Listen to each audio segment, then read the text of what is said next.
Alright, Andrew here today. I'm going to be transplanting some sweet potato snips from some old sweet potatoes. Or actually, these are yams grown from cut up yams. And obviously you can see they're getting crazy.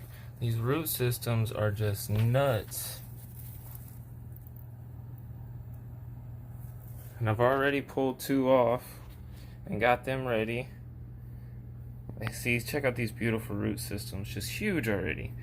And then cut off all these leaves and these little nodes, and the little bumps on the side will actually turn to roots when I bury them. And then it'll just be these little guys on top, and I will make sure to get a video of that as well. But right now we're going to show taking off a snip. Actually, two kind of joined right here, as you can kind of see, and I didn't want to break them apart, so we're going to pull them together. Just get your knife in there, and I've already got kind of a slit since I'm doing this with one hand, and just pry it off.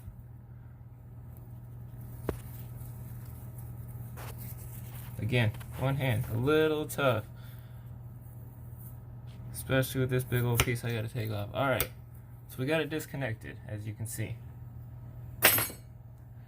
Now we're gonna have to gently pull out the root system, which is not gonna like it because all the root systems are tangled together. So the sweet potatoes like to, as you can see, come out in a big old net. But if you pull softly and slowly, they'll disconnect from each other, and there you go. That root system is nuts. This thing's gonna just explode when it gets in the ground.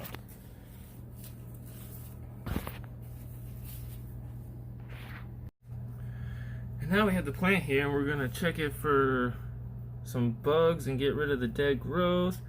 I did have a little bit of aphids. I've been killing them as I see them for the most part, and they haven't been able to build up too much.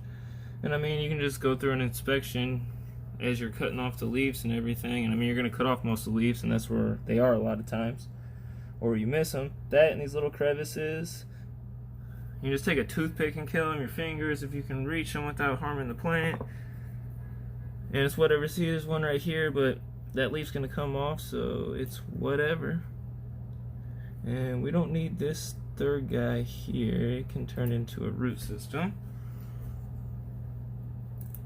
And now for cutting this little piece off of the actual sweet potato, if I remember correctly, that's just for like sweet potatoes and yams. I think potatoes you can just kind of pull it straight off and it'll be fine.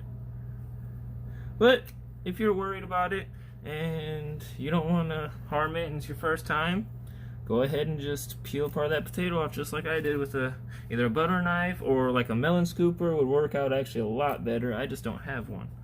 So I used a butter knife.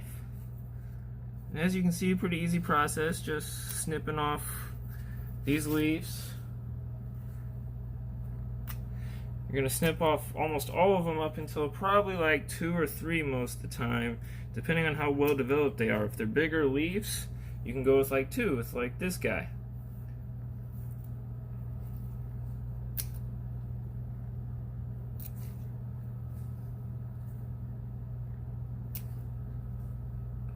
And this guy, I think we're gonna also go with 2 as well. I only wanted 3, and I got like 4 basically, because there's 2 attached here, but all good. Just gonna have more sweet potatoes, and who doesn't want that? Okay, so here we have one of the spots we're gonna plant. I put in some nutrients, just some guano, some earthworm castings, some mineralizer, and a tiny bit of potassium.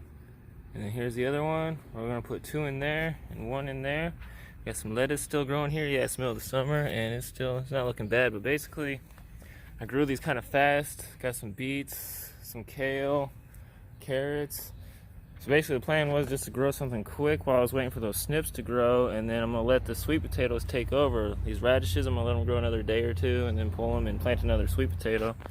And basically just have the sweet potatoes take over this bed, and those radishes, there's going to be planting a squash, zucchini squash in the middle of them, And my radishes, I've been doing it over here too. All my radishes surrounding my summer squashes, zucchini in the bottleneck, and you see there's a few forming already.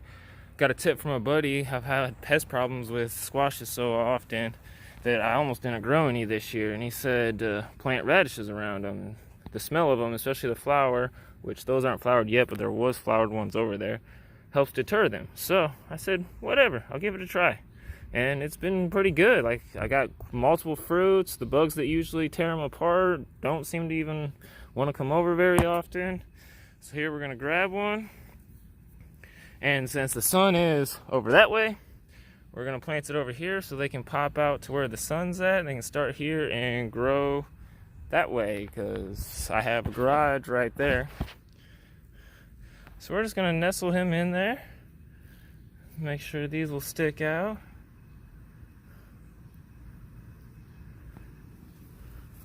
And then we're just gonna take our shovel. Try not to take out that borage. Nice pretty flowers in here as well. And scrape back this dirt. Yes, I just covered some of the leaf, but we'll uncover that here in a second. And pull this guy up.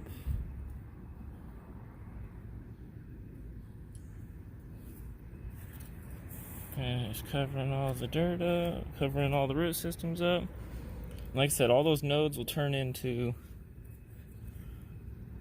little root systems,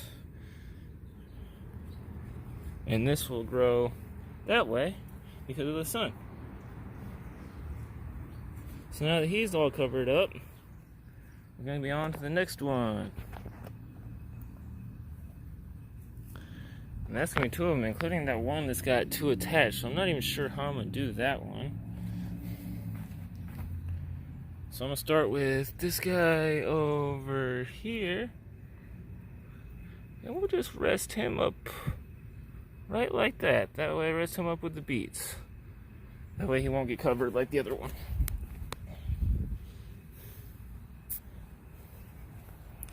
And then we'll grab this other one and put him right there. And yeah, they can just go and chill together, I guess. That'll work. Oh, look at that, all the way to the end.